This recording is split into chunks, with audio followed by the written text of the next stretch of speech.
Net zero's the new buzz phrase, isn't it? Not sure what it means, or maybe don't care. Yeah, fair enough. Well, I'll tell you anyway, because it's a doozy. Apparently, over the next decade or so, the human species will have so effectively reduced its greenhouse gas emissions and developed methods of removing billions of tonnes of carbon dioxide from the atmosphere that by 2050, the net effect will be that our planet's atmosphere is literally receiving zero additional greenhouse gases as a result of our activity. Net zero is all the rage in the business community. I mean, look at all these references to it on their glossy websites. And when researchers for this report delved into the action plans of nearly 300 top companies from the Fortune 2000 list, they did indeed find that...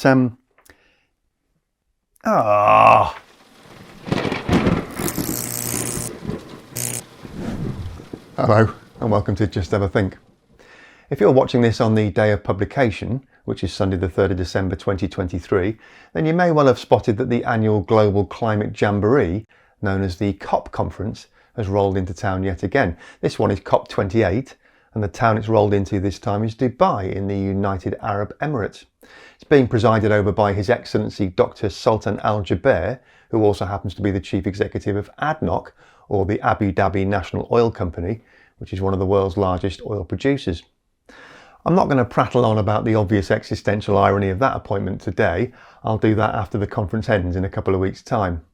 COP28 is relevant to this video though, simply because over the years it's morphed into an important interface between global political leadership and global commercial governance. The general idea is that governments and corporations agree upon workable legislation that can drive forward climate mitigation and adaptation measures in a fair and just way, with particular emphasis on assisting developing nations to leapfrog fossil fuels and build their new national infrastructures on renewable technologies like wind and solar in order to meet the legally binding commitments made by almost every nation on the planet as part of the Paris Agreement back in 2015, which in the words of the United Nations aims to strengthen the global response to the threat of climate change by keeping a global temperature rise this century well below 2 degrees Celsius above pre-industrial levels, and to pursue efforts to limit the temperature increase even further to 1.5 degrees Celsius. So how's that all going then? Are the world's largest corporations embracing the enormity of their corporate responsibility to apply fundamental root and branch changes to their organisations that will illuminate a brighter, more sustainable net zero pathway for the myriad smaller businesses around the world to follow? Well, you're not idiots, are you? So you already know that the answer to that question is of course not. But just how far off the mark are they? Well, that's where this research paper comes in. It was published in November 2023 by an independent global non-profit think tank called Influence Map. The research team pored over almost 200,000 pages of content on the websites of the 300 top companies from that Forbes list I mentioned at the start of the video, specifically looking for the phrase net zero. Then they delved into the annual shareholder reports to find out the detail of how those companies are implementing genuine initiatives that align with and support government climate policy. And how did the Influence Map team quantify their judgments? Well, they used this thing, which is a guidance paper called Integrity Matters, published by the United Nations High-Level Expert Group, or HLEG. According to its own wording, the guidance provides a roadmap to prevent net zero from being undermined by false claims, ambiguity, and greenwash. And it clearly states that non-state actors cannot lobby to undermine ambitious government climate policies, either directly or through trade associations or other bodies. Makes you smile, doesn't it? Anyway, how did our friends at Influence Map get on then? Well, you need some parameters first of all, don't you, so that you can assess all the companies on a sort of level playing field. In this case, those parameters are set out in something called the performance band, which is a full measure of a company's climate policy engagement, accounting for both its own engagement and that of its industry associations. So each company gets a so-called organisation score and a separate relationship score, which are combined together to produce the overall number. There are 16 performance bands from A+, representing an exemplary performance between 95 and 100%, all the way down to the dreaded F band, representing a truly miserable performance score of less than 25%. So what you want to see in an ideal climate-focused, forward-looking world is all 293 of the companies assessed to be sitting over here in the region representing a B rating or higher, meaning that there's clear alignment between the Paris Agreement and the company's detailed climate policy engagement. And that would be extremely encouraging if it were true. Sadly, and perhaps unsurprisingly, the range of outcomes actually look like this. The report found that 58% of the companies assessed are at risk of what they call net zero greenwash.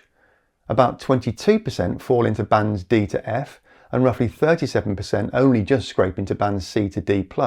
Only 15 out of 293 of the world's largest corporations have genuine actionable policies that align with the Paris Agreement.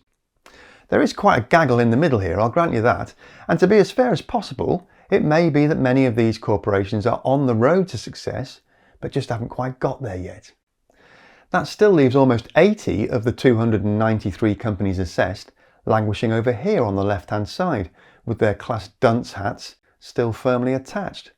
And it doesn't get any more cheery further into the report either, as the Influence Map team pick out 10 of the worst offenders for a bit of public naming and shaming. Now, it'd be very easy for me to just rattle off the names of those companies and simply parrot the criticisms of each of them levelled by this report to make a bit of interesting and salacious content for a YouTube video. So let's do that. The 10 companies chosen all have a higher than average number of corporate web pages featuring net zero related terminology, and all achieved a climate policy engagement score of less than 25%, placing them firmly in the F zone.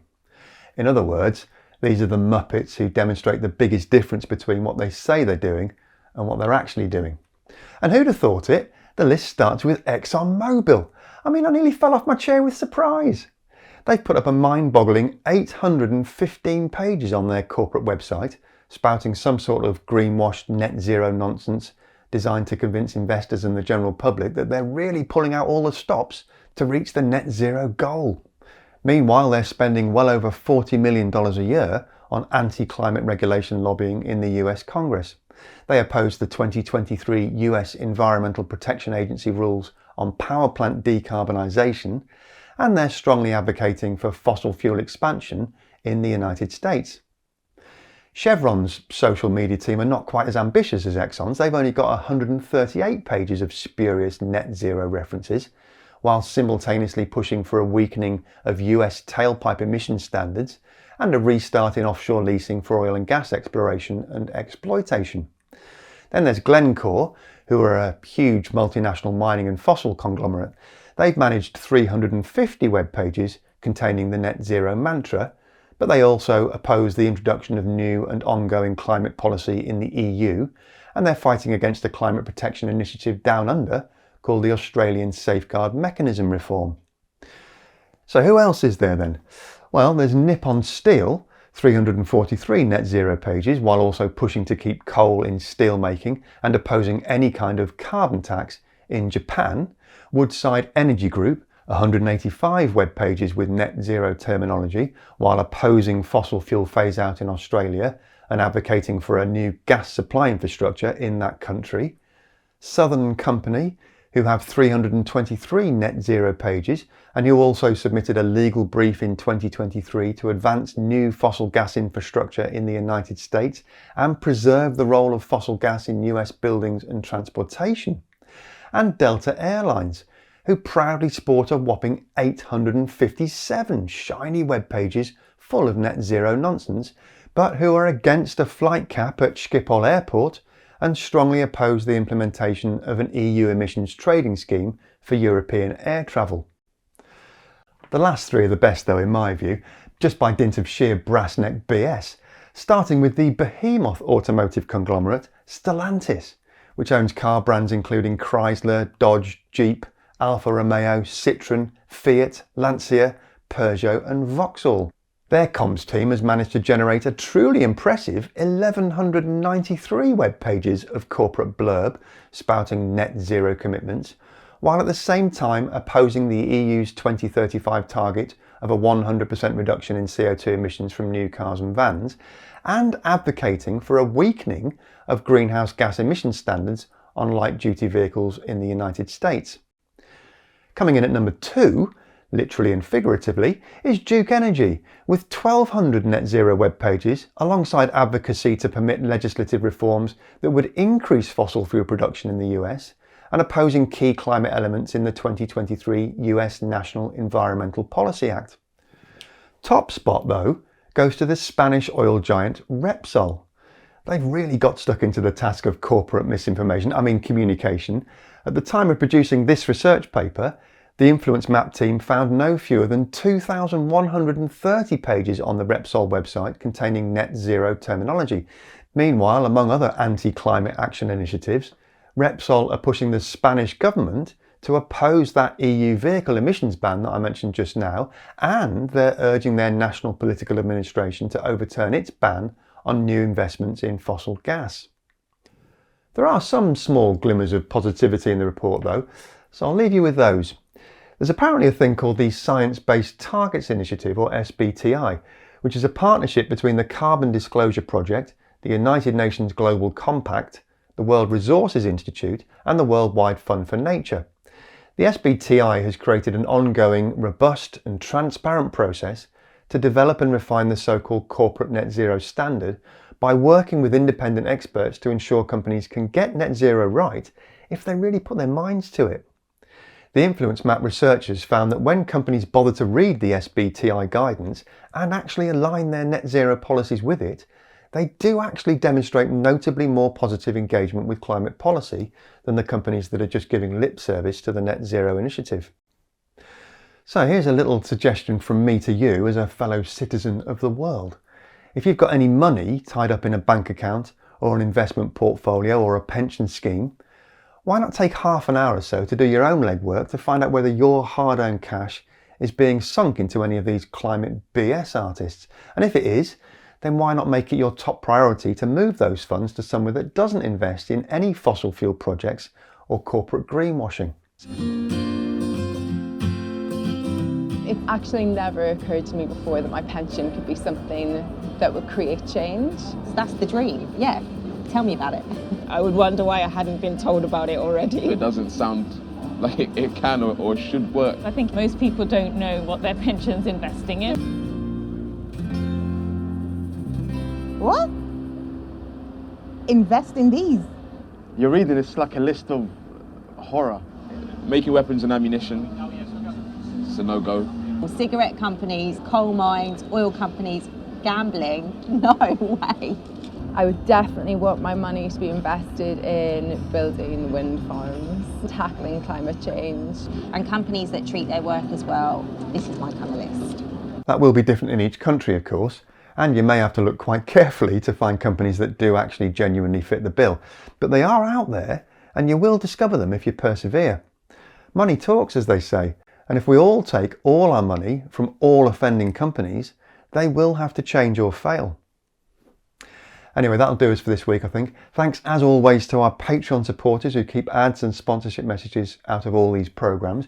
And I must just give an extra special thank you to the folks whose names are scrolling up the screen beside me here, all of whom celebrated an anniversary of Patreon support in November. Plus, a humble apology to the dozens of folks whose names I mistakenly omitted from the previous 3 months anniversary lists. That omission was caused by a technical hitch known in the business as operator incompetence. Rest assured though folks, the incompetence has now been pointed out by a sharp-eyed channel supporter and it has been corrected, so normal service has been resumed. If you're the sort of person who can forgive such gross ineptitude and you feel like you could support the work I do here at the channel each week, then why not pop over to patreon.com/justhavathink to find out how you can get involved. And you can hugely support the channel right here on YouTube, absolutely for free, by subscribing and hitting the like button. It won't cost you a penny to do that, and it's just a simple mouse click away, either down there somewhere or on that icon there. As always, thanks very much for watching. Have a great week, and remember to just have a think. See you next week.